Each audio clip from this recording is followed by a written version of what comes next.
बिटिसिखौहाय नाथाय दिनै बिथाङा सुइजारलेण्ड बानायनायनि मुङाव सुइजारलेण्ड थांनो थाखाय बिथाङा गावनि पकेटखौ गरम खालामगासिनो दङ। आदा सुजितनि मोखांखौ दिनैसिमबो मानो दानानै हैयाखै? जोंनि जे 10 बोसोर उनावहाय जोंनि परिस्थितिया माबायदि जाहैगोन जों गिनाय। गिबियावनो आंनि अननाय आरो आंनि सिबिनायखौ साफ्रोमबो रायजो राजानिसिम आं जासिहरनाय थाबाय। दिनैहाय बिटिसिनि अबस्था जेखौ जों बयबो रायजो राजाया नुगासिनो दङ, बे अबस्थाखौ जोङो गोख्रों नुवाखै बा जोङो स्ट्रं नुवाखै। जों नुनो मोनदों जे जोंनि बिटिसिआ बिराद दुरबल अबस्थायाव दङ। दा दुरबल अबस्थाया मानो जादों? जेरैहाय जोंनि न'खरनि गारजेन बा जोंनि न'खरनि बिमा बिफाया जुदि थिग थायाबा, जेरै जोंनि फिसालाफोरा बा फिसाफोरा जेबायदि अभद्रमि खामानि मावनो नागिरो बा गाज्रि लामाजों आगान सुरलाङो, थिग बेबायदिनो जे जोंनि बिटिसिनि गारजेना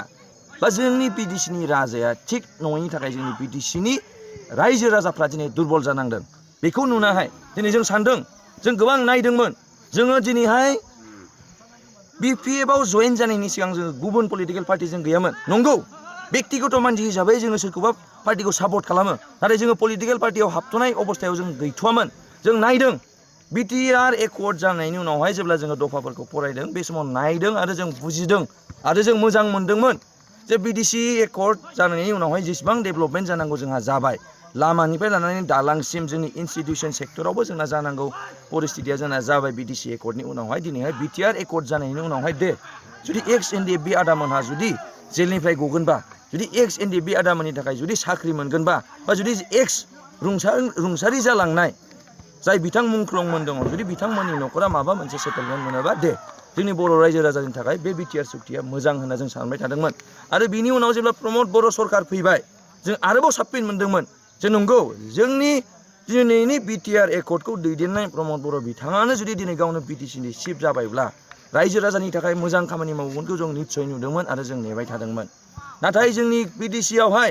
प्रमद बर' बिथां फैनायनि उनावहाय जे समाव जोंनि बिटिसिनि रायजो राजायाहाय दिनैनिफ्राय सोलाय हमला होननानैहाय जोंनि संग्रामि आदा एक्स एनडिएफबि मोनाहाय दिनैनिफ्राय जोङो सोलाय हमला होननानैहाय जोंनि सिलाइनि मुसुखाखौ बै पाटगावनि फोथाराव दिनै दुलाराय बर' फरायसा आफादनि सावनायनिफ्राय लानानै जोंनि सिगांनिसिमावहाय जोङो दिनैनिफ्राय आरो सोलाय हमला होनना जे समाव जोंनि आदा एक्स एनडिएफबि मोना सारेन्डार जानानै दिनै एकर्ड खालामदोंमोन। दिनै बिथांमोनखौहाय बिथांमोननि थाखाय जे माबा मोनसे सुबिदा खालामनानै होनाय, बिथांमोनखौ जे साख्रि होनाय जों नुनो मोनाखै। दिनैहाय एक्स एनडिएफबि आदामोना दासिमबो जेलाव दङ। थां सोंहै आदामोन,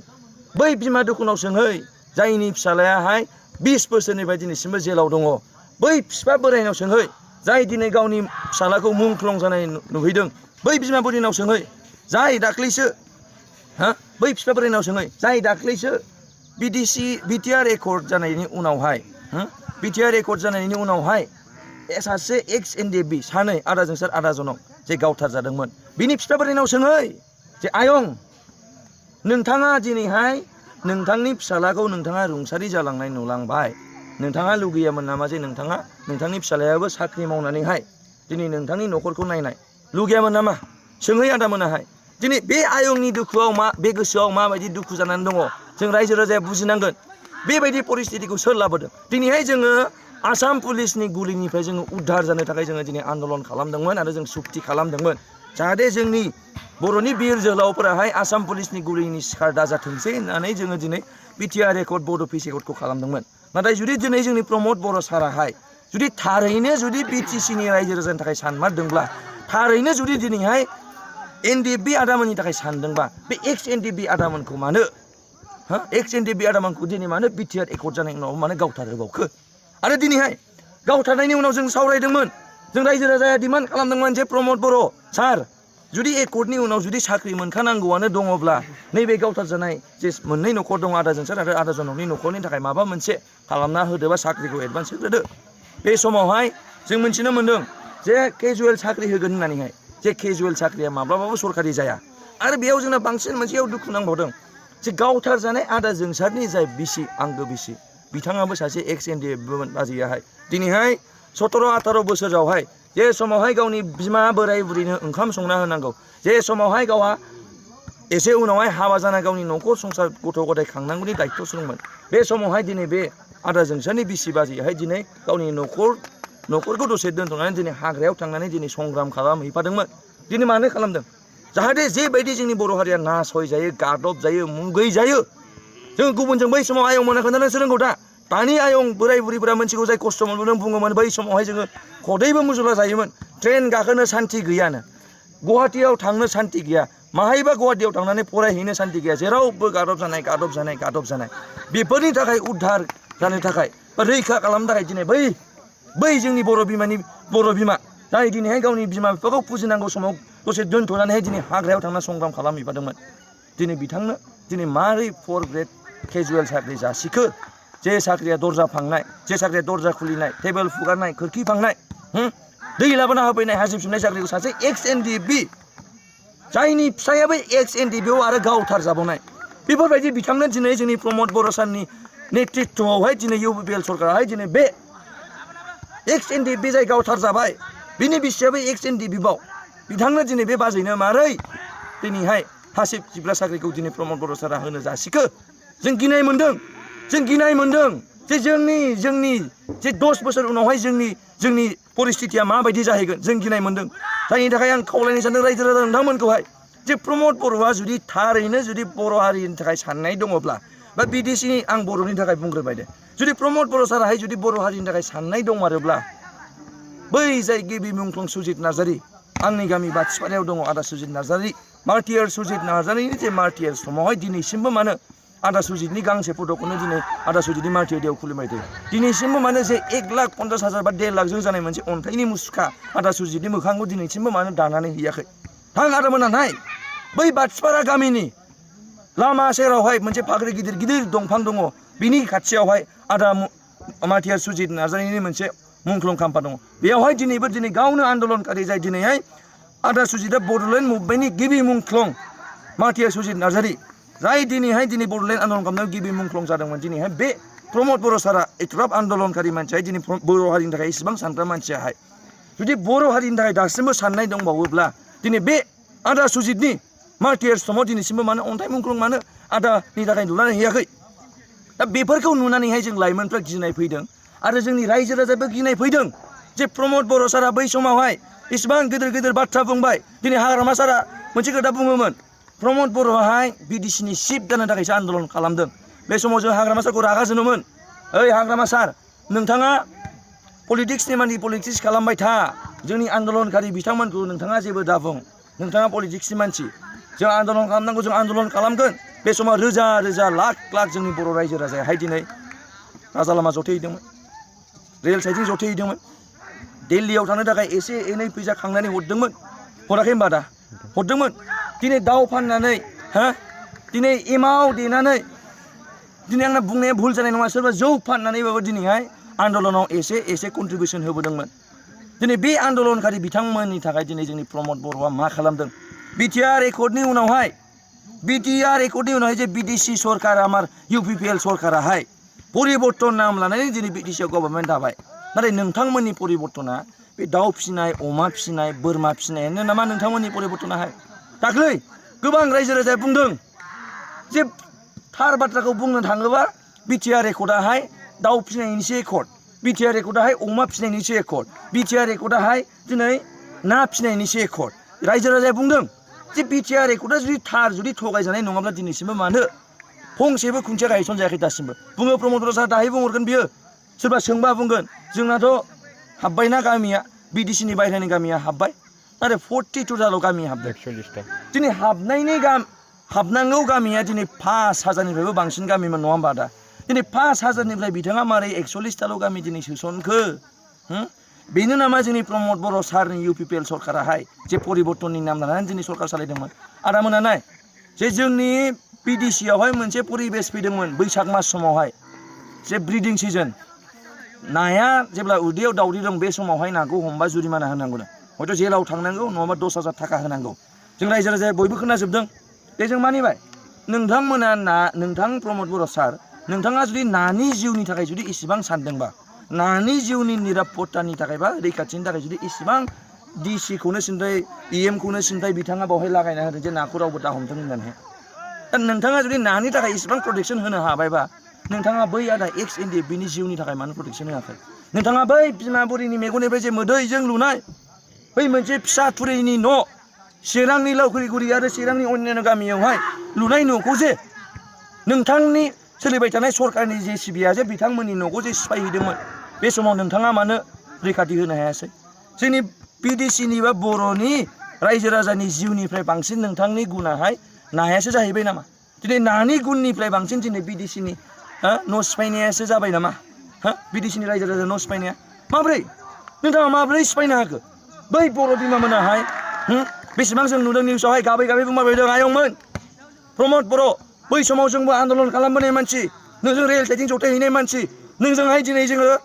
राजा लामा जथायहैनाय मानसि बै समाव थैनि सहि जोंबो होदों बै समाव जोङो माइरं खांबा एसे एनै फैसा खांबा जे दिल्लीयाव थांनायनि थाखाय फैसा खांनाय समाव बिसोरबो हरदोंमोन बिथांमोना बिसोर बुंदों जे बे परिबेसखौ नायनो थाखायसो जोङो आन्दलन खालामदोंमोन नामा दिनै जोंनि बर' बिमायाहाय गावनि जायगायावनो गावनि रायजोआवनो दिनै होखारजागासिनो दङ बेनो नामा प्रमद बर' सार नोंथांनि आन्दलन खालामनानै दिनै बर' हारिखौ लानानै जे राजा लामा जथेनाय रेल साइथिं जथेनाय दिनै बेनि थाखायसो नामा बै बर' बिमानि न'खौ सिफायनो थाखायसो नोंथाङा आन्दलन खालामदोंमोन नामा बेफोरखौ नुनानै जों लाइमोना गिनाय फैयो नोंथाङानो बुङोमोन जे जोंनि बे ओनसोलावहाय 5 फुट 10 फुट 100 फुट जावबाबो दिनै गोदो गोदायनि आयं आबैमोननि हारा मोनगोन होननानै बुङो दा नोंथाङानो दिनै जोंनो फोरोंबोबाय नोंथाङानो खोन्थाबोबाय नाथाय नोंथाङानो मानो दिनै जोंनि बर' बिमानि न'खौ मानो सिफायखो दिनै नोंथाङा दिनै मानो एक्स एनडि बे आदामोननि दुखु खस्थ'खौ नोंथाङा मानो फंसेबो सावराया दिनै सोङै बै बिमानावहाय बै बिफानावहाय जाय गावनि फिसालाखौ दिनै रुंसारि मार्टियार जालांनाय नुबाय मुंख्लं जालांनाय नुबाय बिथांमोननि गोसोआव मा हब दंमोन आंनि फिसालायाथ' मुंख्लं जालांबाय बडलेण्डआल' मोनथोंसै होनना दिनैसिमबो बिथांमोना साननाय दंमोन जे समावहाय बर' हारिनि मेगना गेङाखैमोन जे समाव बर' हारिनि मेगना गेङाखैमोन जोंनि मानगोनां बड'फा उपेन्द्र नाथ फादार अफ ब्रह्म बर'आहाय बिथाङा जोंनि बर' हारिनि मेगनखौ खुलिनानै होदोंमोन दा बिथाङा मोनसे सिमां दंमोन आलादा रायजो सोमजिनाय बड'लेण्ड बे सिमांखौ सोर फेलें खालामखो रायजो राजायाथ' खालामाखै प्रमद बर' सार बिथाङासो खालामदों दिनै नोंथाङा जुदि मेंबायमोनब्ला नोंथाङा रिजाइन होनना दिनै पलिटिक्सआव हाबैमोन